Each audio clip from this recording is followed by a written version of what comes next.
Crnogorski barjak trenutno, državna zastava Crne Gore, to nije zastava Ranka Krivokapića. To je istorijska crnogorska državna zastava koja je postojala u vrijeme vladavine knjaza Danila.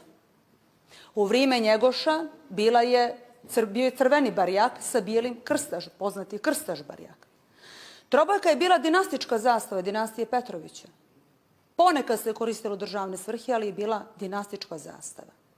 A ako gledamo velike istorijske crnogorske bitke, bitka na Krusima, na Martinićima, na Grahovcu, nije bilo trobojke. Bila je crnogorska zastava sa grbom. Crvena podloga. Ali trebate da poznajete svoju istoriju da biste to znali. A već kad smo kod te čuvene trobojke koja se stalno pominje sa desne strane, znate li ko je prvi put uveo trobojku? Prvi put je trobojku uveo sultan Mahmud II. 835. u tada vazalnoj kneževini Srbiji. On je prvi put uveo trobojku. Tada potiče trobojka.